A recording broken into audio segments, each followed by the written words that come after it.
6 wolves, 1 body. They don't chase straight. They cut angles and close the trap before you see it. You stumble. Ground hits hard. Breath gone. The wolf passes so close, its fur drags your arm. And then, someone grabs you and pulls. But that is 3 days from now. And right now the tribe is starving. No kill in 3 days. Hunters returning slower each evening.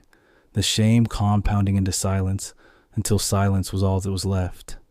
An elder chewed, dried bark near a fire. Nobody bothered to feed. Wood meant effort. And effort meant the hunger arrived faster. A child who had stopped crying 2 nights ago sat without moving, not from comfort, but from weakness. The tribe had run out of everything except blame. You were not a hunter, not an elder, not useful in any name they had. You crouched at camp's edge and dragged a stick through dirt. Lines, always lines, while a child watched for 1 moment and walked away. Raka didn't walk away. Built wide, jaw permanently tight, a man who stayed coiled even when there was nothing to strike. He looked at your drawing, then at you. "Dirt," he said, and walked off. And that was the whole conversation. At dusk the elder called 4 names. Dren, quiet authority. Every hard decision he'd ever made carried somewhere behind his eyes without showing. Raka, who ran first, argued loudest, and believed the only thing between a man and death was force. Mako, who crouched beside things others stepped over, eyes moving before his feet did. And then the elder pointed at you, and Raka turned and stared with a question he didn't bother to speak. Dren picked up his spear and moved without debate. The land gave them nothing. Gray flat land, cracked and dry, wind in the wrong direction, not even birds. 2 hours, nothing, not a track, not a sound. The land wasn't hiding anything. It just had nothing left to give. When your hand moved, before you decided to move it, crouching beside a stone and pressing 3 lines in a curve into the surface, Raka's voice came flat and close behind you. "What are you doing?" You stood without answering. He held the distance for 1 long moment, then followed Dren east. You marked a 2nd stone, then a 3rd. You didn't look back at them. Then the wolves, without warning. The first hit from the left, low, fast, silent until it wasn't. And then there were 6 or 8 of them moving as 1 body, cutting angles instead of chasing straight, splitting and closing back together, driving from behind while 2 flanked ahead. You ran. You stumbled. Ground hit hard, breath gone. And the wolf passed over you, fur dragging your arm, the heat and weight and precision of its legs, planting and pivoting with nothing wasted. Even then, lungs burning, you watched the geometry of it. You couldn't stop watching. Then a hand grabbed your arm and pulled you into a narrow gap between rock walls. Mako. The wolves reached the entrance and stopped. Too narrow. They waited. 4 people against cold stone, chest heaving, legs shaking. Then the wolves were gone. The pass dropped into dark. A cave, low mouth, wide inside. Dren held the entrance with his spear until he was certain, then stepped in. Nobody spoke. No food, no fire. Raka stood at the entrance, back to all of it. "We are lost." Then he turned and looked at you. "This is your fault. No reason. Just wait, and the nearest place to put it." Your hand found the wall. Thumbnail dragged, a line, then another. Not invented, recovered.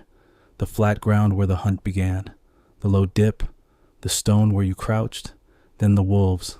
Not their shapes, their movement, the angles, the way they split and closed. The narrow pass. Here. Mako moved first, 1 finger on the flat ground, tracing the path. Through the dip, through the wolf cuts, into the pass, to the cave. He had just understood something that had never existed before. Dren came and stood behind him, read the marks like a trail, pressed his palm flat against the wolf chase, and exhaled hard through his nose. Raka made a short sound. "Marks on stone. You follow dirt. Now you draw it. This is what we brought." Dren didn't move from the wall. Your hand kept moving. Before dawn, Dren led them out, carrying the wall in his head. At each bend he slowed, checked the memorized marks, adjusted. Mako crouched twice at stones you'd marked coming in.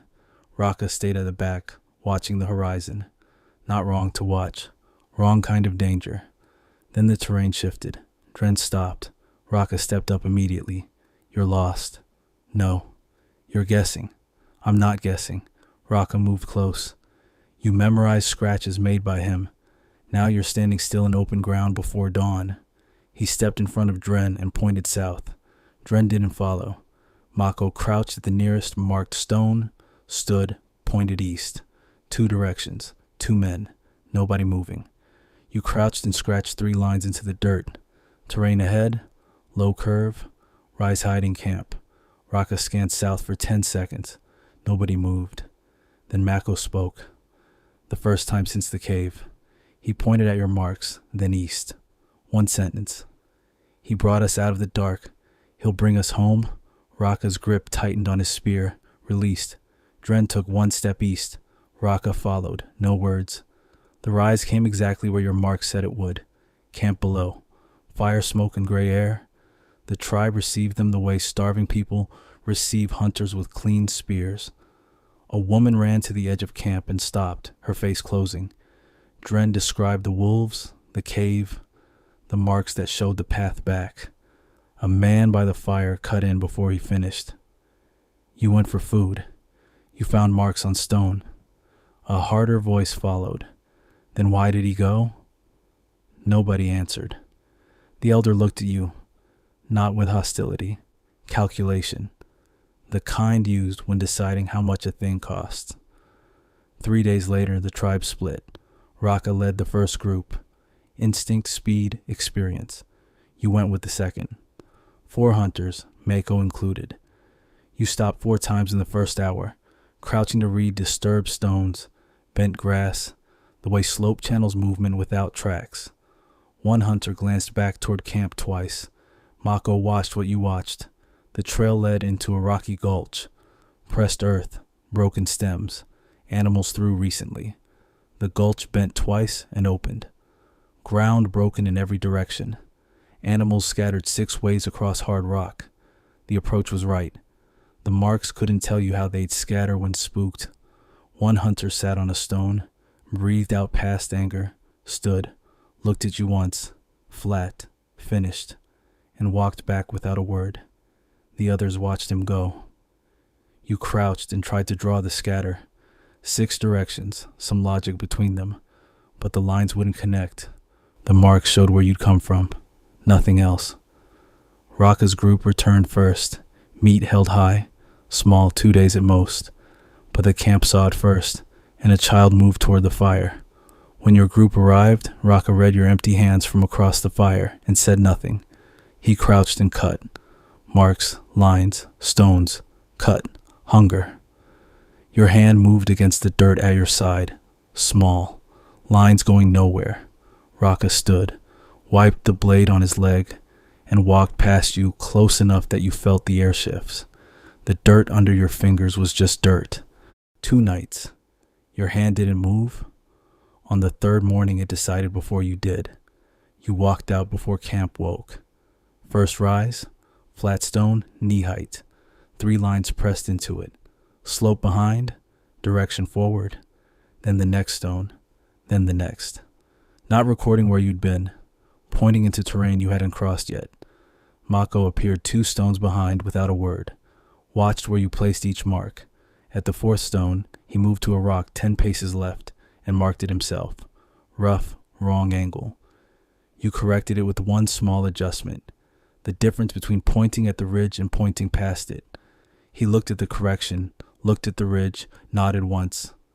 11 stones marked by the time you returned. Not a trail, a grid. 2 hunters took the northern route next morning. At the 4th stone, one stopped. Mark pointing left, animal trail cutting right. He chose right, lost an hour, came back, went left.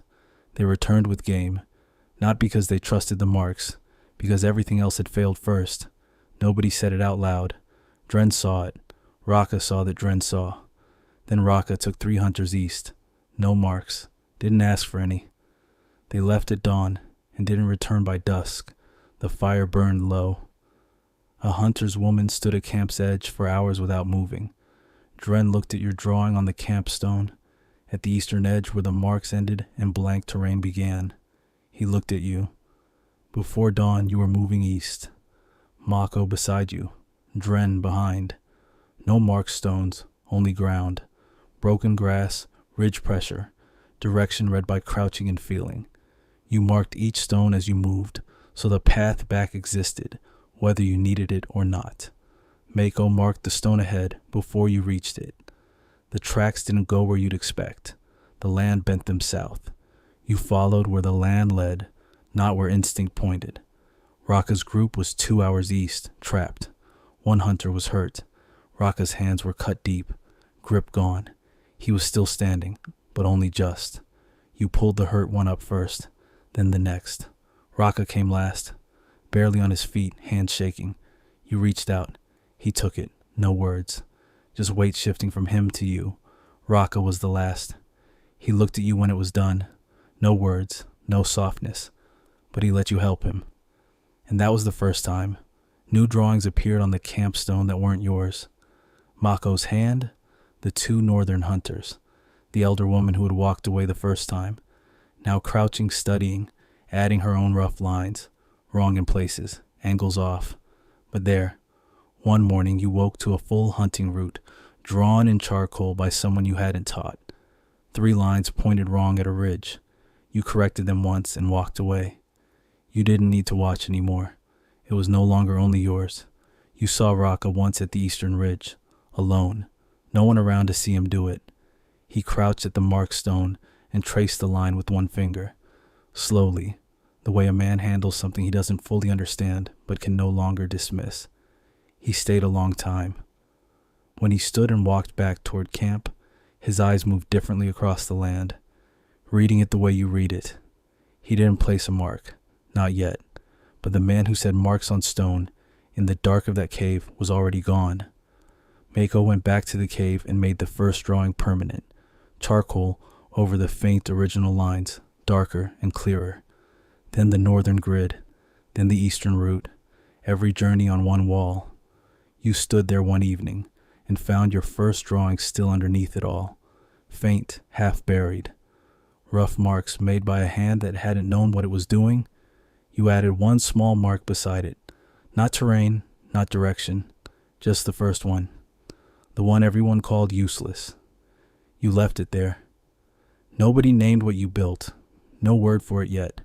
The tribe just moved differently, less lost, less hungry, less afraid of land they couldn't see the end of. The hunters who used your stones never thought about what a map was. They just stopped dying as often. Thousands of years later, humans would cross oceans, chart stars, and navigate continents, all because somewhere in the beginning, one person looked at the world and felt the need to draw it. Nobody remembers their name, but every map that ever existed started with that hand, in that cave, on that wall.